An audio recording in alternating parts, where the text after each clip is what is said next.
Mwanadamu ni kiumbe ambaye Mwenyezi Mungu amemuumba na kumweka kwenye uso wa dunia.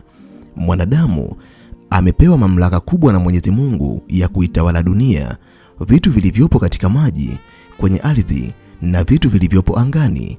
Mwanadamu ni kiumbe ambaye ameumbwa kwa upendeleo mkubwa na Mwenyezi Mungu, kiasi cha kupewa utashi wa kutambua mazuri na mabaya, na hii ni tofauti kati ya mwanadamu na wanyama wengine. Shetani ana wivu dhidi ya baraka ambazo Mwenyezi Mungu amemjalia mwanadamu katika maisha yake. Hivyo, Shetani amekuwa akiandama maisha ya wanadamu miaka nenda miaka rudi, na kamwe hatoacha kufanya hivyo mpaka siku ya Kiyama. Shetani ni kiumbe mwenye kumuonea wivu mwanadamu juu ya baraka mbalimbali ambazo Mwenyezi Mungu humjalia mwanadamu na vitu vizuri ambavyo Mwenyezi Mungu amemwandalia mwanadamu baada ya Kiyama. Shetani hakubali kabisa wanadamu waweze kufika mbinguni, hivyo anatumia hila na mbinu mbalimbali ili kuwafanya wanadamu waende motoni wakiwa pamoja naye siku ya Kiyama itakapofika. Kwa sababu ya hila na wivu wake, kuna baadhi ya vitu ambavyo Shetani hatamani mwanadamu aweze kuvijua katika maisha yake, kwani anajua fika kama mwanadamu akiweza kuvijua vitu hivyo, vitafungua ufahamu wake na kumfanya mwanadamu ajitambue na kuwa na nguvu za kumshinda Shetani.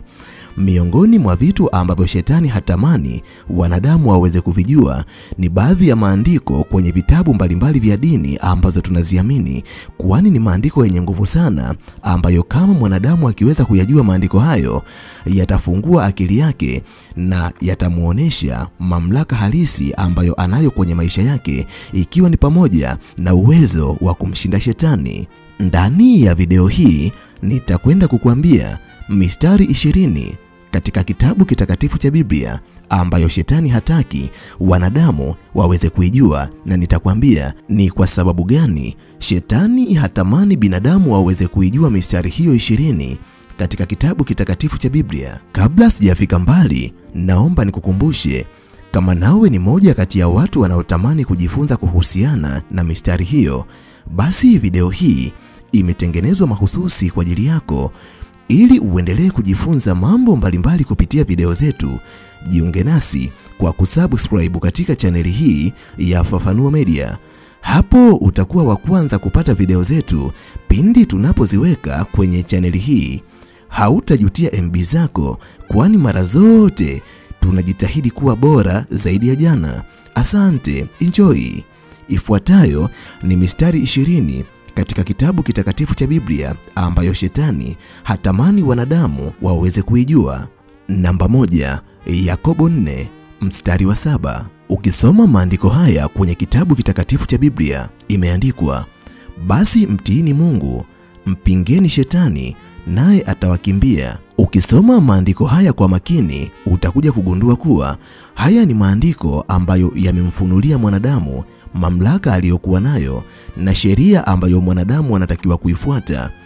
Shetani hatamani mwanadamu haweze kuijua siri ambayo imejificha kwenye maandiko haya, kwa sababu Shetani anajua mwanadamu atakapoijua siri hii, basi Shetani hatakuwa na mamlaka katika maisha ya mwanadamu, kwani siri ambayo imejificha kwenye maandiko haya ni kwamba mwanadamu atakapoweza kumtii Mwenyezi Mungu, ataweza kumpinga Shetani na Shetani ataweza kumkimbia, kwa sababu Mwenyezi Mungu atakuwa ndani ya mwanadamu, na hakuna sehemu ambapo Shetani atamweza mwanadamu kama mwanadamu akiwa mtiifu kwa Mwenyezi Mungu. Kwa kuwa Shetani ana kiu ya kuwaweka wanadamu chini ya utawala wake, hatamani wanadamu waweze kuijua siri hii kuwa wanao uwezo wa kumkimbiza pindi tu watakapomtii Mwenyezi Mungu.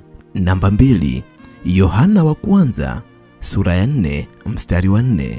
Ukisoma maandiko katika Yohana wa kwanza sura ya 4 mstari wa 4, imeandikwa, yeye aliye ndani yenu ni mkuu kuliko yeye aliye katika dunia. Ukisoma bila kutafakari mstari huu, unaweza kuuchukulia katika hali ya kawaida, lakini rejea, yeye aliye ndani yenu, ina maana Mungu yupo ndani yetu, ni mkuu kuliko yeye aliye katika dunia.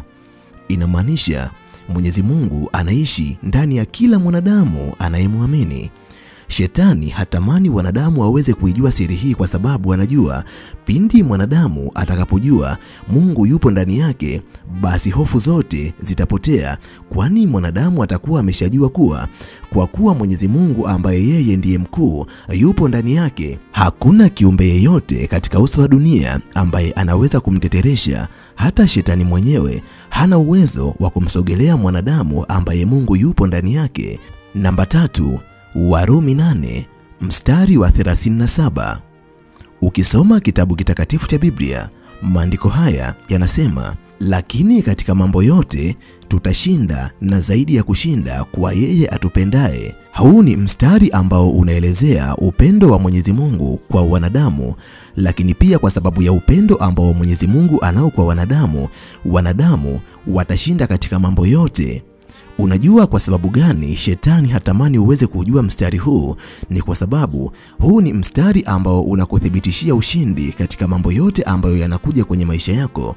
Shetani ana kawaida ya kuleta changamoto, majaribu na vikwazo katika maisha yako, na anafanya hivyo ili ujione kana kwamba umeshindwa, lakini siri ambayo Mwenyezi Mungu ameiweka ndani yako ni kuwa pamoja na majaribu mbalimbali na vikwazo ambavyo shetani anaweza kuvileta, bado wewe ni mshindi. Hivyo shetani hatamani kabisa uweze kuijua siri hii kuwa wewe ni mshindi katika vikwazo mbalimbali na majaribu ambayo anayaleta katika maisha yako. Namba 4, Zaburi 91 mstari wa 11. Ukichukua kitabu kitakatifu cha Biblia ukasoma maandiko katika Zaburi 91 mstari wa 11, imeandikwa, maana atakuagizia malaika zake wakulinde katika njia zako zote. Haya ni maandiko ambayo yanamthibitishia mwanadamu kuwa yeye ni kiumbe ambaye Mwenyezi Mungu huwa anamuagizia malaika waweze kumlinda katika njia zake zote.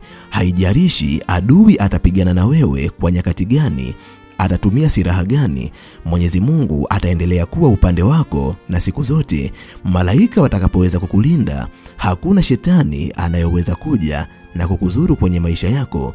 Shetani hatamani kabisa mwanadamu aweze kuijua siri hii, kwa sababu kama mwanadamu ataijua siri hii, hatakuwa na hofu tena dhidi yake, kwa sababu mwanadamu atakapomwamini Mwenyezi Mungu, basi Mwenyezi Mungu atawashusha malaika waweze kumlinda, na hila za shetani haziwezi kumgusa mwanadamu mwenye imani ya kweli kwa Mwenyezi Mungu.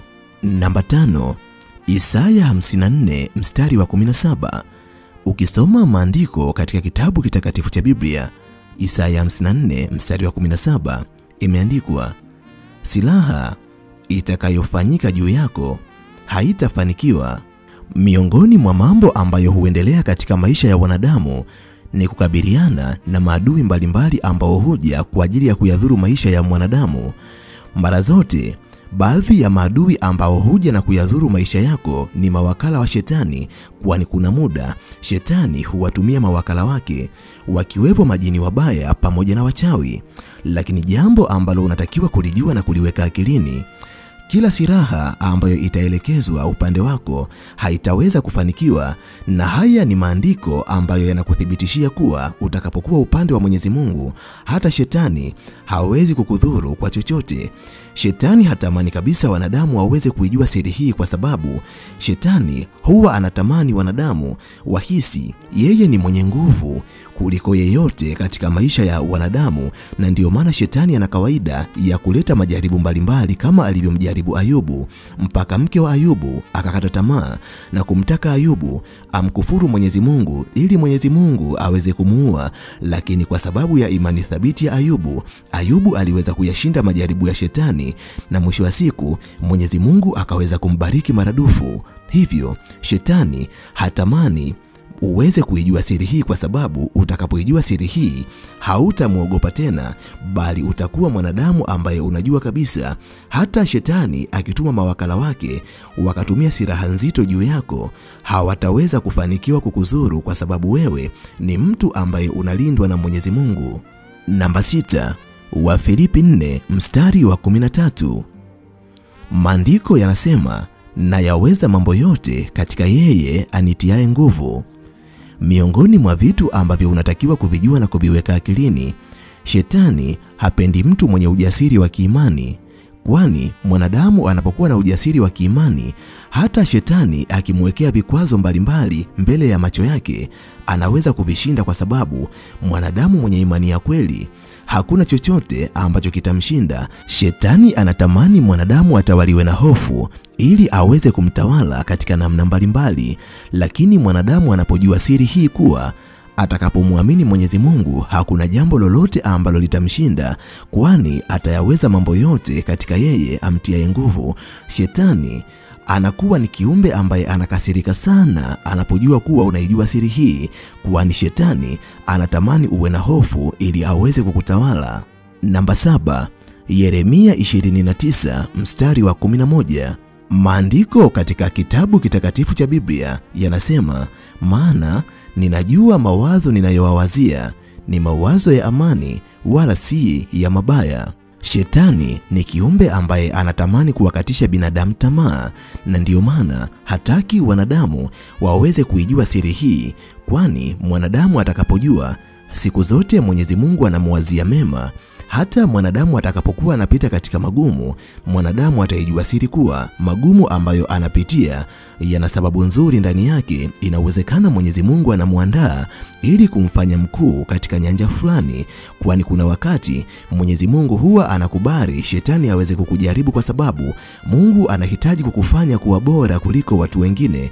Lakini endapo hautaweza kuijua siri hii, unaweza kudhani Mwenyezi Mungu amekutelekeza na mambo mabaya yanakuandama, kwa sababu Mwenyezi Mungu hajui kuhusu maombi ambayo unamuomba, na mwisho wa siku imani yako inateteleka na unajikuta chini ya utawala wa shetani. Namba 8, Zaburi 23 mstari wa 4 imeandikwa, naam, nijapopita kati ya bonde la uvuli wa mauti, sitaogopa mabaya, kwa maana wewe upo pamoja nami, gongo lako na fimbo yako vyanifariji. Mara nyingi mwanadamu unapopita katika magumu, changamoto na mitihani mbalimbali, ni wakati ambao akili yako inaweza ikapoteza utulivu, na kwa sababu hiyo shetani anaweza kuitumia nafasi hiyo kukujaribu na kukurubuni. Na wanadamu wengi wanapokuwa katika nyakati ngumu hujikuta wakiangukia katika utawala wa shetani, kwani shetani huwa anawateka wanadamu kwa kutumia fedha au vitu mbalimbali kama starehe, wanawake au majaribu ambayo ni nadra sana kwa mwanadamu asiyekuwa na imani kuweza kuyavuka. Lakini shetani hatamani kabisa uweze kuujua mstari huu, kwa sababu anajua utakapoweza kuijua siri ya kuwa hata unapopita katika magumu, Mwenyezi Mungu huwa anakuwa pamoja nawe. Unapopita katika uvuli wa mauti, unapokuwa gizani, unapopita katika nyakati zinazotisha, bado Mwenyezi Mungu huwa anaendelea kuwa karibu nawe, na mara nyingi anakuwa ndiye mfariji wako wa kweli. Shetani anajua kabisa utaweza kuzipita nyakati hizo salama, na majaribu yake pia utaweza kuyashinda. Namba 9, Mathayo 16 mstari wa 18. Biblia inasema, nitalijenga kanisa langu, wala milango ya kuzimu haitalishinda. Jambo ambalo unatakiwa kulijua na kuliweka akilini, Mwenyezi Mungu alipokuambia atalijenga kanisa lake na wala milango ya kuzimu haitalishinda, inamaanisha nguvu ya Mwenyezi Mungu itakapokuwa ndani yako, shetani atakuogopa, kwa sababu siku zote shetani analiogopa kanisa la Mwenyezi Mungu ambalo lipo duniani. Hivyo shetani hatamani uweze kujua siri hii, kwa sababu anajua kama utakapoweza kuijua siri hii, basi utamwamini Mwenyezi Mungu, na Mwenyezi Mungu atakapokuweka katika kanisa lake ama atakapokuwa ndani yako, kwa sababu mwili wako pia ni hekalu la Roho Mtakatifu, basi shetani hawezi kukugusa kwa namna yoyote ile. Namba 10, Waefeso 6 mstari wa 11. Maandiko kwenye kitabu kitakatifu cha Biblia yameandikwa, vaeni silaha zote za Mungu mpate kuweza kuzipinga hila za shetani. Kama unavyojua, shetani ana hila mbalimbali katika maisha ya wanadamu, kwani kupitia hila zake ameweza kuwaweka chini ya kivuli chake maelfu kwa maelfu ya wanadamu ulimwenguni kote. Lakini shetani hatamani uweze kuijua siri hii, kwa sababu anajua kama ukizivaa silaha za Mwenyezi Mungu, basi shetani hatokuweza, kwa sababu utazipinga hila zake. Hivyo silaha za Mwenyezi Mungu ni nini? ni ibada na imani ya kweli dhidi ya Mwenyezi Mungu. Utakapokuwa na imani ya kweli kwa Mwenyezi Mungu, alafu ukawa mtu wa maombi, shetani hatoweza kukugusa kwa namna yoyote. Namba 11, Ufunuo 12 mstari wa 11. Katika kitabu kitakatifu cha Biblia imeandikwa, nao wakamshinda kwa damu ya mwanakondoo na kwa neno la ushuhuda wao. Inamaanisha damu ya Yesu ni ushindi wa milele. Shetani hawezi kuivuka. Shetani hatamani kabisa wanadamu waweze kuijua siri hii, kwa sababu pindi wanadamu watakapoliitia jina la Yesu katika maombi yao, shetani hatoweza kuwakaribia na wataweza kumshinda katika namna mbalimbali ambazo atajaribu kuwajia katika maisha yao. Namba 12, Zaburi 27 mstari wa 1. Utakapofunua kitabu kitakatifu cha Biblia na kwenda kusoma Zaburi 27 kuanzia mstari ule wa 1, Biblia imeandikwa, Bwana ni nuru yangu na wokovu wangu, nimwogope nani? Kitu unachotakiwa kujifunza kupitia maandiko haya ni kwamba mwangaza wa Mwenyezi Mungu unaweza kuondoa giza la hofu na mashaka katika maisha yako. Shetani ana lengo la kuwafanya wanadamu watawaliwe na hofu na mashaka ili aweze kuwatawala kiurahisi. Hivyo, shetani anapojua kuwa Mwenyezi Mungu ni nuru yako na wokovu wako, basi shetani hatamani kabisa uweze kuijua siri hii, kwa sababu utakapoijua siri hii utamtegemea Mwenyezi Mungu, na pindi utakapomtegemea Mwenyezi Mungu, shetani atakuwa amepoteza mamlaka yote katika maisha yako, kwa sababu nuru ya Mwenyezi Mungu itakapokuwa ndani yako, kiza ambacho kingeletwa na shetani katika maisha yako, mashaka pia pamoja na hofu, hautaviogopa, bali nuru ya Mungu ambayo ipo ndani yako itayaondoa yote mabaya ambayo yameletwa na shetani kwenye maisha yako. Namba 13, Timotheo wa pili sura ya 1 kuanzia mstari wa 7. Utakaposoma maandiko matakatifu kwenye kitabu cha Biblia katika mistari hii, Biblia inasema, kwa maana Mungu hakutupa roho ya woga, bali ya nguvu na ya upendo na ya kiasi. Shetani anahofia usiweze kuijua siri hii, kwa sababu hofu ni silaha kubwa ambayo shetani huitumia kuwatawala wanadamu, lakini Mungu ameiweka nguvu ya kweli ndani yako. Ukiweza kuitambua nguvu ambayo Mungu ameiweka ndani yako, basi utajitambua kuwa wewe si mwanadamu ambaye unatakiwa kumwogopa shetani, kwa sababu utaweza kuishinda hofu ambayo ni silaha kubwa ambayo shetani huitumia dhidi ya wanadamu. Namba 14, Yohana 10 mstari wa 10. Maandiko katika kitabu cha Yohana 10 mstari wa 10 yanasema, mwivi haji ila aibe na kuchinja na kuharibu. Mimi nalikuja ili wawe na uzima, kisha wawe nao tele. Moja kati ya siri ambazo unatakiwa kuzielewa na kuziweka akilini, shetani hatamani uweze kujua kitu ambacho Mwenyezi Mungu anaweza kukifanya katika maisha yako, lakini kupitia andiko hili Mwenyezi Mungu anakuambia yeye alikuja ili aweze kukupa uzima, na uzima huo utakuwa ni uzima tele, yani uzima wa milele. Hivyo, shetani anaweza kujaribu kumrubuni mwanadamu kwa vitu mbalimbali ambavyo vinaweza kumpendeza mwanadamu katika macho yake. Hivyo, wanadamu wengi hujikuta wakirubuniwa na vitu ambavyo shetani huwatamanisha navyo, lakini mwanadamu atakapoijua siri ya kweli ambayo imejificha kwa Mwenyezi Mungu, ataweza kumshinda shetani, na shetani atapoteza mamlaka katika mwanadamu ambaye amekuwa na imani ya kweli kwa Mwenyezi Mungu, kwa kuwa shetani mwisho wa siku, pamoja na kuwa anaweza kukutamanisha kwa vitu vizuri ambavyo vinayavutia macho yako, lakini mwisho wako lazima utakuwa mbaya, kwa kuwa shetani ni mharibifu ambaye amekuja katika maisha yako kwa ajili ya kufanya uharibifu mkubwa. Hivyo hatamani uweze kuijua siri hii ili akurubuni na kukuweka chini ya utawala wake kiurahisi. Namba 15, Zaburi 34 mstari wa 19. Biblia imeandikwa, mateso ya mwenye haki ni mengi, lakini Bwana humtoa katika yote. Inamaanisha ukiwa mwanadamu ambaye unapenda haki, yani upo upande wa Mwenyezi Mungu, unaweza ukapitia mateso katika nyakati fulani, kwa sababu lazima shetani atakuandama ili akutoe katika mstari wa imani, lakini Pamoja na magumu mbalimbali ambayo utakuwa unayapitia kwenye maisha yako, mwisho wa yote lazima Mwenyezi Mungu atakuokoa na utabaki kuwa mwanadamu huru. Hivyo hakuna jaribu lisilokuwa na mwisho, na jaribu la mtu mwenye haki siku zote mwisho wake huwa ni ushindi. Shetani hatamani uweze kuijua siri hii, kwa sababu shetani anapoleta magumu kwenye maisha yako anataka uweze kuanguka, uweze kuiacha njia ya Mwenyezi Mungu, udhani Mwenyezi Mungu amekuacha na kuingia katika mtego wake, ili katika siku ya Kiyama muweze kuingia motoni wewe pamoja naye. Utakapoweza kuijua siri hii, hata utakapopita katika majaribu, bado tumaini lako litakuwa kwa Mungu, kwa sababu Mwenyezi Mungu hawezi kukuacha milele katika tabu. Namba 16, Warumi 8 kuanzia mstari wa 1. Maandiko kwenye kitabu kitakatifu cha Biblia yanasema, basi sasa hakuna hukumu juu ya wale walio katika Kristo Yesu.